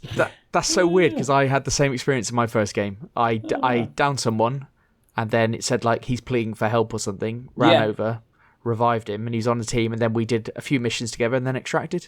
It's brilliant. Very cool. But yeah, it's got to the stage now where there are some really cool things to do and to finish off some of the faction missions and stuff. But I need to start playing. I wasn't happy with... so I did 2 of the missions, and then I was like, oh, make sure you've got missions loaded up in case you play with Ben. And I've got to admit, I didn't like the missions that I had to choose between. There was like one like kill 3 jeeps with a train or something. I know that. Yeah, they're not as hardcore as that because you can actually, if you fail, you can just do one at a time in different Right. times that you're in there, and just put them on the tracks in front of the Right, train. okay. It's fairly, but it looks quite hard like to do, and that's what I mean about like when you win up with other people. Some of the missions are just like not really Yeah, possible with randoms. Yeah. So, but I reckon if we had a couple of good sessions, then we could rattle out quite a few. Because I lovely. want that second insured gun. You have to do quite a bit to get that. Oh, yeah. So yeah. Anyway, we'll report back when we've played that. Yeah, I've played a few other things. Played Ghostwire and stuff. I've been playing more on the Steam Deck this week. But I just want to mention before kind of moving on that if anyone's got a Steam Deck, I downloaded in the desktop mode an application called Greenlight, and that allows you to remote play from your Xbox. And I was telling you about this, Pete, wasn't I? You will.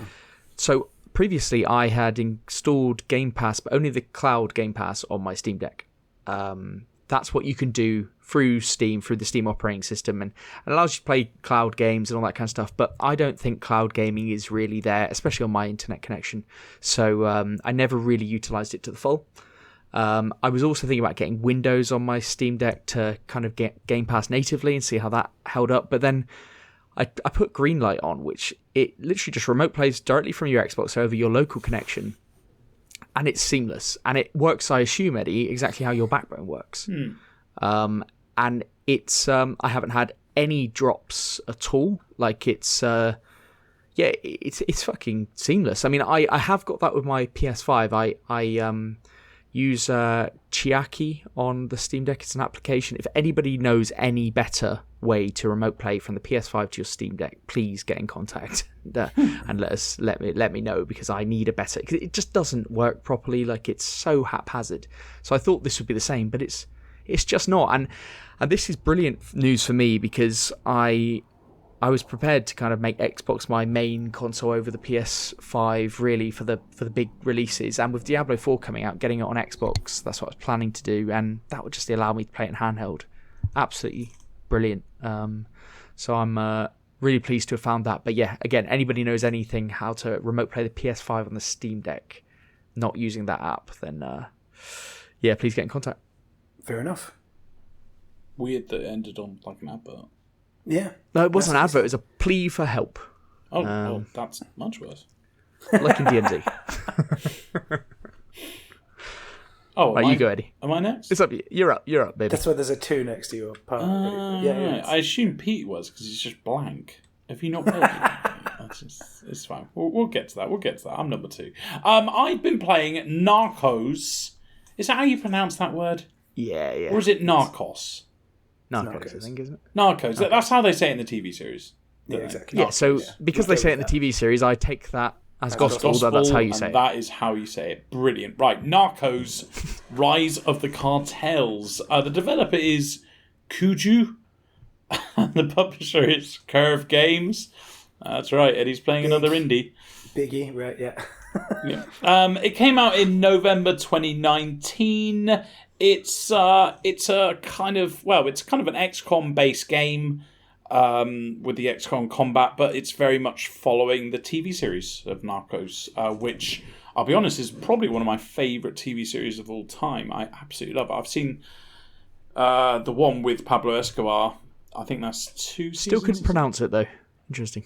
Right, yeah. Seen it probably 3 times over, I think. Even the latest ones, which aren't as good, but it's fine. I got this for a whopping £1.79.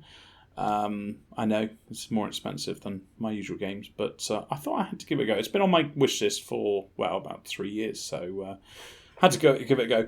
It's so it's got some interesting mechanics. It's very much XCOM, but with your people. You're either the baddies or the goodies. So you're either the police and the DEA, or you're the narcos, if you will. Which is quite cool that you can play both. But I guess you can see where this is going. It's got like a kill shot where, even though it's XCOM, it now and again, to do like a critical shot, it will give you the option of like shooting a gun by using a mouse to hit the person, which is quite cool. Same with, they've got like this counteract system as well, which kind of does the fuck my life, the shooting. Right, now let's get on to the negatives. Tell you really want to talk about this game. It hurts to talk about the positives. They've got clips from the TV show, and holy fuck, it's like cartoony, and it's really shit. It's like corny. Like you cringe when you watch it. It's awful, because people who like the TV show, which is pretty much everyone who's playing this game, will go like shudder when they watch these little clips. And here's the caveat to it all. It's all like the characters, like Pascal and the other actor. It's all them, but not their voices, and their voices are terrible. Like, it's like they've paid Dave off the street down the road to come in and just do, that fucking intern that turns things on and off at these. He's the one doing these voices, and it's just fucking terrible. He gets around, that intern. But, yeah. He's a bit of a slag, but that's fine. He gets around. The AI is awful. They will like just run into the open, and I had it once where I had a rocket launcher. I shot at one guy, and then they huddled together. It's like they saw the explosion from the rocket and went, I'm just going to nuzzle up to my friend, give him a little cuddle. Oh, they've got a rocket launcher. I'm just going to kill all of it. It's honestly like, someone's fucked up on the AI. There's no way they designed it for like people to just run out of cover and stuff. It's awful. But let me get you to the big one, the big one, and this is game breaking. And when I mean game breaking, I mean I literally stopped playing it. Is they have made the decision, and it's not an oversight because I've looked into it, that only one person from your team can move or fire or take an action. So what that means, imagine XCOM. You've got your big team, you've got all your snipers and, I want to move my pace. No, you move one person and that's it. So you find yourself just moving, obviously, your strongest person or whoever's got the best weapon. You literally just move that person and use that person until they die. And then you use the next person. So it's absolutely, having this full squad is just fucking obsolete. There's no point to it. I couldn't believe it. So I looked it up. I was like, I think there's a glitch. I think there's a fucking bug in my game. And when I typed in Narcos, Rise of the Cartels, only one person moved fire, instead of it coming up with like, there's a bug, it came up with like 50 Reddit posts of people going mental that only one person can move or fire. And obviously I jumped in. I was like, yes, thank you. This is fucking insane. I mean, I was talking to people who posted it 4 years ago, but still, like, I wanted to voice my anger. Yeah. So that was awful. I would say a solely awful waste of £1.79. I don't know how I will financially recover from that. But Eddie, what's a massive... It must have come as a tremendous surprise that a £1.79 game based on a TV show and that no one has ever heard of this game. It must have come like as a massive surprise that this was indeed shit. You know what I thought? I saw that there's that it's based on the TV show. I saw it as a XCOM, so two wins. I saw that you could like equip your people with different like guns and stuff, and you could choose who to take into battle, and there are different types of people. So I thought that at very most I will be slightly disappointed with the game. I tell you what, when you said this, you said it a while ago that you were buying this game and it was on your wish. You bought it because you'd bought it and you were going to play it in a bit. Yeah, that's right. And it almost felt when you were saying to me that you'd bought this game like it would if a child had told you something that they're really excited about and you knew it's terrible, it's awful. You knew they're just prepping themselves for disappointment, but you've got to go, oh yeah, that sounds good, yeah. Good one. Nice buy. Nice.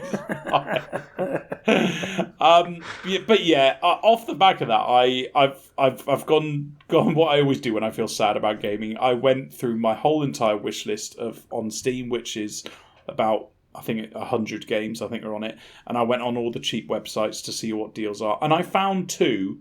And this is quite sad. My partner came in when she wanted me to put the bed down in the garage, and she's come in. Sleep. And I'm there at my desk just staring at the screen. She's going, what's up? You look really sad. I was like, no, I'm not sad. I've got two games here that I found. They're both exactly the same. I'll tell you the games. They're called Surviving the Aftermath, which is a Paradox game, by the way, Pete. It is. And Endzone, A World Apart. Now, they're both identical. They're both city-building games in the aftermath, as in, like, you know, the world's exploded and stuff, and you're rebuilding, right? But one was £3.20 and one was £2.80, and I didn't want to buy both of them. Oh God! And Emma went. I just came back from shopping. I just spent £50 on a lipstick. And I was like, what? There's me. I'm an about spending £6. So you know what I did? I went fuck it, and I bought both of them. Boom. Boom! So yeah, listen out. I'm currently playing Surviving the Aftermath, the Paradox one. I'm absolutely loving it, but I will tell you more about that next week. I'll be interested to hear because that is a really cool looking game. Yeah, it looks good actually. That game does look good. But mixed reviews lately. Pete, I think a lot of those reviews, look into it. If I remember correctly, there was loads of fucking bugs, but it's been out for a while now. I think over a year. So yeah, it has been about a year. Yeah. Yeah, I haven't had any problems. And Pete, I know, and this is the last thing I'll say on it. There are over 15 resources. There you go. Okay. Oh my days. Tells you a lot. Pete's playing. Tells you a lot. Right? Changes everything. Pete's playing it. I mean, this is it. I actually did, by the way, check the review slightly. My favourite one, I saved this just for this moment, that starts out with, "This game reminds me so much of Frostpunk and Surviving Mars, but it is much, much worse in every aspect." To be fair, those two are very good games. They are like excellent, Frostpunk. yes. They are excellent games. So yeah, I just saw that and it tickled me, so I kept it on. But yeah, I will be very interested to hear how it is, actually. Yeah. Yeah. And then we come to me with nothing in my notes section for you, Eddie. Yeah, isn't that shameful? Have you done a Kirk? Have you It's not shocking. Get on a separate page? Or are you No, just on I the haven't. I have been playing Forge of the Chaos Dwarves, which was the new DLC for Warhammer Total War, of course. The problem is with these games, obviously, you need to play like 20 odd hours to really give it a proper review, and I've not managed that yet. So it's sort of limited first look at this point, but I will say the Chaos Dwarves are insanely overpowered. Like, it is, even on the hardest difficulty, it is a bit easy at the moment. So is this the latest expansion? Yes, for yeah, it's Total the War latest 3, one. is It it? brought a new, latest expansion for Warhammer Total War 3. Brought a new race with 3 playable lords in, and the last one of the tabletop races that wasn't in the game. This was so all really good stuff, and I'm looking forward to playing a lot more of it. But at this point, I think I've played about 40 turns of a campaign. It's not a huge amount. That's know a how lot you for a lot of purchase- gamers, but Pete, do you know how you purchased this game if you were playing through Game Pass? Can you buy it on the store? And will it? I mean, you've obviously got all the games because you've got the Yes. full map and everything, so Yeah. you may not know this. But like, if you had it on, I assume it's still on Game Pass. Can you buy the expansions separately? I believe you can, but I'm always concerned there because if they then take it off Game Pass, Yeah, I'll what do you tell do? you what, Pete. When you, and I know this from my own time of playing it, when you launch the game on Game Pass, it still takes you to that, you've got that launcher thing. And that's where you can enable and disable mods. So maybe you can open that launcher, and then wherever you purchase that DLC from, I assume it will automatically be there when you purchase it from wherever it sends you after that. That I think is their not original. What they're aiming towards at the end is to use that launcher to allow people to play cross-platformy type style. Right. So if you've bought the first 2 games on Steam, but then go to the Game Pass version, you'd still have access to the big map. for Oh, instance. that would have been great That's for what you. I think they're looking for in the future, but they haven't got there yet. Nice so and timely. I'm not entirely sure. Well, Ben, they still haven't finished the bugs from the first release this time last year, so it's a big game, buddy. There's a lot of things to sort out. Yeah, but it's just annoying that they release this, then they release the full map, and obviously you have to basically purchase it on Steam or purchase the other games to get that full map. Yeah. And then if they do a combination where you can have the first couple of games over on one, and then Game Pass does enable the full map, that's a bit of a piss take to a lot of people who've then paid 40 quid for the game. Yeah, although I still think it is the way they're going to end up going. I just think what they'll probably do is have it so that you can't play the characters from those games unless it's all on the same place, but you do get access to the full game. Right, That, okay, I think yeah. is what they're aiming for, at least That for would now. be good, yeah. Yeah, that would be but good. I will say it's very entertaining. Their economy is completely different from the other ones, which is a really nice change. And that is by far and away the biggest challenge. The actual, on the battlefield, they are absurdly powerful. It's just ridiculous. You melt things in seconds with all their gunpowder units. It's mad. Do they nerf things in that game? Do they? Yeah. They will rebalance as it goes on because there's a big multiplayer scene, Ben. So they have to. Okay. They have to. There's Yeah, a fair play. big competitive multiplayer scene. So yeah, it will be balanced at some point. But for now, as the newest thing out of the box, they kind of were expected to be overpowered, and they really are. Yeah, they've done enough. it with the Naman because they were the last ones. Yeah, they the always new do ones it in just Three so Kingdoms. people buy it, isn't it? Yeah. Yes, but Does it? Have you ever played online, Pete, against other people? Is that your scene at all? it's not my scene. I've played it a bit. I played the first one just because there was an achievement for beating one of the devs, and for a while the devs played quite regular, so I did it just to do that. It's good fun. Obviously the big thing with Warhammer is the amount of variations in it means it's a lot more crazy, I suppose, than things like Rome and medieval Total War were. When you've got dragons and mages, it does change it up a bit. But, yeah. The problem for me is the moment there is a meta in these type of games, you can't avoid it. Like in game 2, it was all ranged only. Basically, you just had armies made of archers and nothing else. Yeah, it and a does ruin it checkerboard. then, yeah. And in this one, it's just close combat infantry. Up until this point, were the dominant force. Now, It ruins the immersion, I bet, right? Huh? It ruins the immersion a little bit if you're just like going after certain unit types and. Well, I always It's not wanted it to so be realistic. a bit more like the tabletop Eddie, where you had like core units and then specials and elites. It had to be quite limited on what you brought. Oh, yeah, Balanced it that'd be out. Oh, Whereas there in is this, a mod on Warhammer 2 that does that. I think you for told the, me about for the that one. campaign. Yeah, for the Yeah, campaign. that was Not really for- cool. Bit more difficult in multiplayer though, Eddie. Bit more difficult in multiplayer. So yeah, it's other than that, it's really good so far. Cool. Yeah, you'll hear more later, I'm sure. So that takes us through what we've been playing, which was a lot lighter than new releases, wasn't it, this week? But what would you expect? We're waiting for the massive games to come out. We are indeed. Yeah, it's that moment. So, in the lead up, we watched our feature, which was the Nintendo Indie World last week. Yeah. I didn't even realise it was happening until it was the day. Did kind of sneak up a bit, didn't it? I heard not a whisper of it until you told me. So that, Yeah. yeah. Yeah. I mean, this kind of thing is not my radar, let's be honest. Oh, sorry, Ben. I shouldn't shit on Nintendo this early, should I? No, it's okay. Shall I run us through some of these games then that were shown? Definitely. So I'll go over a few at a time and then we can talk about them because it took a while to get into it. But I think with these presentations, these indie worlds, like I don't know about you, but I wasn't expecting much, and so I wasn't mad at this whole presentation, which I usually am with Nintendo Directs. I expect a lot and it never delivers. But anyway, the first one up was Minako's Night Market. It was a cozy game, as these directs always have. The focus on these cozy games, don't they? It's a narrative sim. A lot of cats in these in a few of these games. Cat-heavy. But this had cat races, and I immediately thought of Eddie. I liked the art style on this. It didn't look too bad. It's out in September. That was fucking beautiful. Then we had My Time at Sandrock, which is, I believe, a prequel. I think it's a prequel to My Time at Portia. That's in the summer. Then Plate Up, which was it's a mashup. It's a roguelike cooking management sim. Sorry. out. Just really quickly, on My Time at Sandrock, when I was watching this is exactly what I mean by Nintendo. So No, I'm not shitting on Nintendo here. I'm not. I'm just proving my argument of where my argument comes from. My Time at Sandrock is the exact premise of a game that I'm playing right now, Surviving the Aftermath.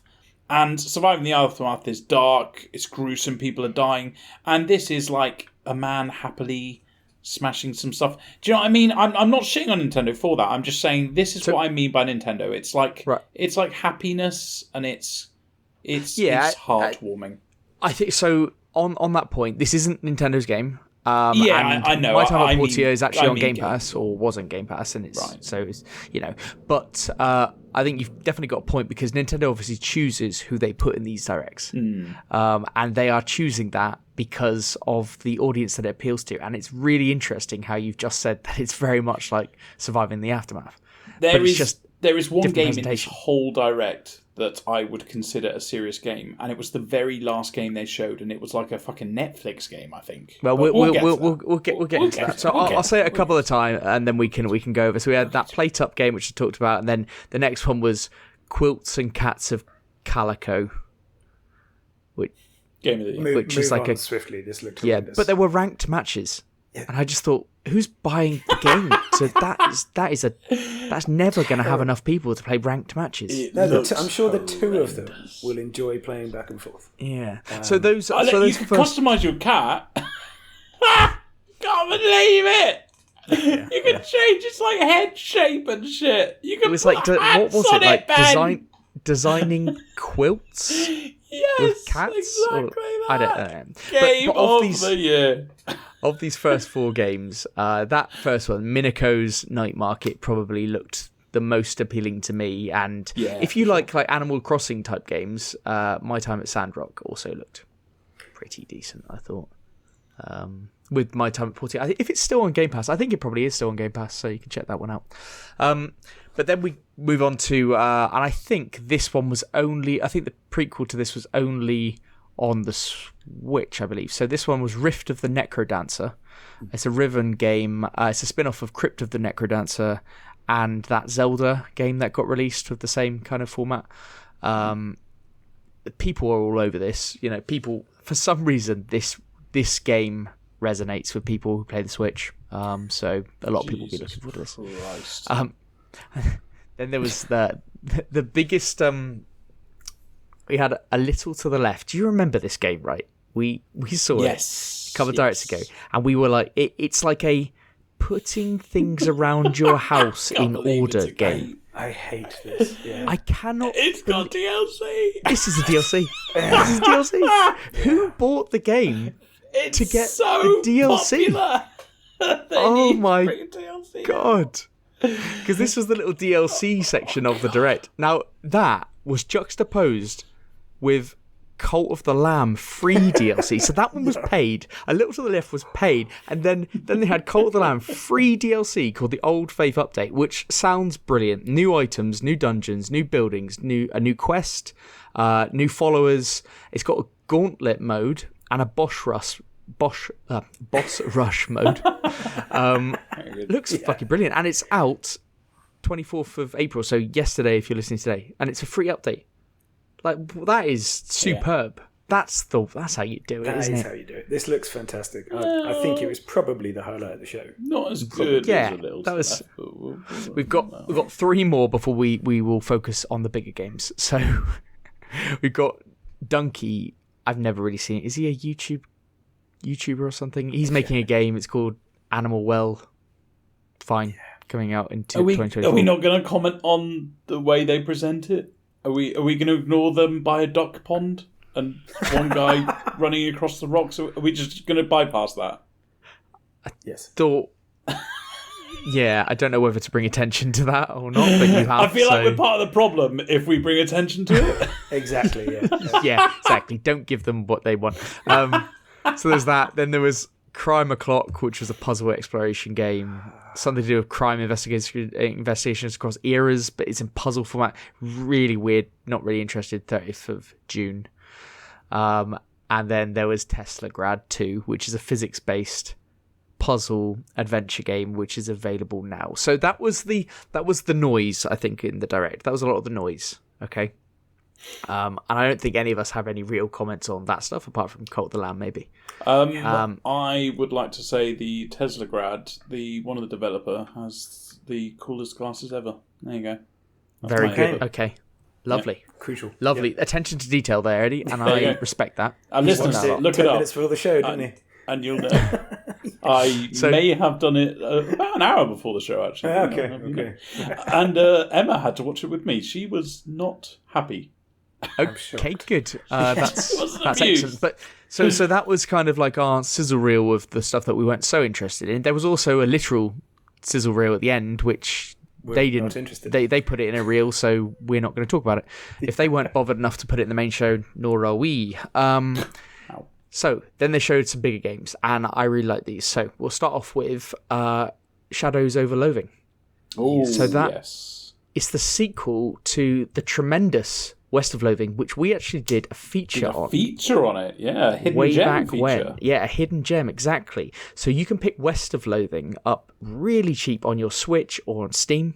Mm-hmm. It's a stickmen art style slapstick RPG, great humor in it, turn-based combat. Insanely good writing, yeah. Yeah, and the West of Loathing was set it's a western essentially, and this one is set in the 1920s, and it's out now. A physical release is coming out in like November or something, but it's available on Switch and Steam. I think may have already been out on Steam, but it's available on those platforms now. Looks brilliant, doesn't it, Pete? I know you like the look of it as well. Yeah, for sure. I would play this in an instant. Yeah, I don't know what the price is on Steam, but For Shadows, it yeah, is yeah. £20. that's more than I expected. So West of Loathing is very cheap.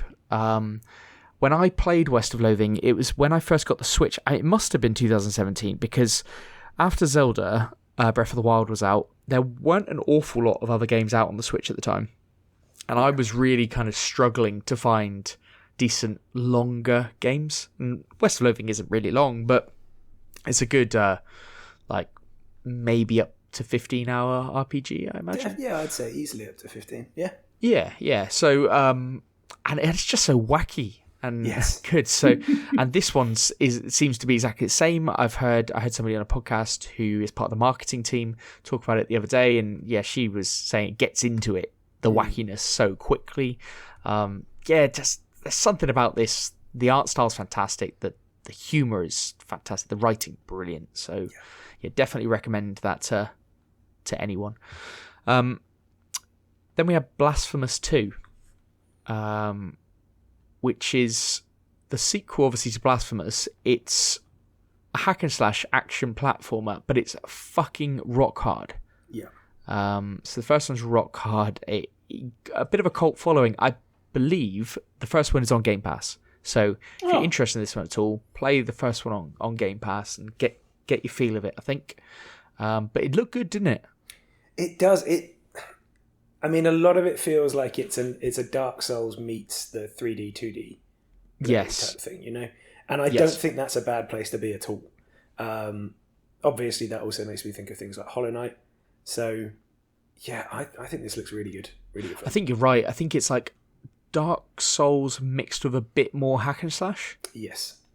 But yeah, it looks... Eddie, is this type of game that might interest you at all? Yeah, back in the 1990s when I played Sega Mega Drive, I think this would be really good. Brilliant. Sounds about right. Yeah. Checks out. But then, I think this is the one that Eddie was alluding to. So this is the Netflix game. A bit of controversy to talk about as well at the same time, but it's Oxenfree 2, Lost Signals. I absolutely fucking adored the first game. It's cheap as chips to get anywhere. Absolutely fantastic. Supernatural, side-scrolling, like a walking adventure game. I wanted to call it an adventure game, but you walk.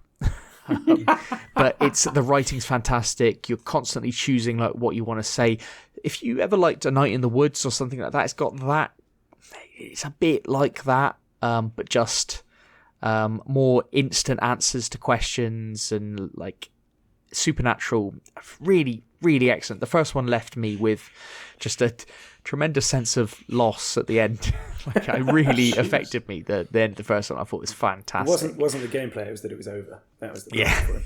Yeah. Right. But interestingly, Oxenfree 2 is out on everything except for Xbox, and it comes out on the 12th of July. So excellent that we got a date.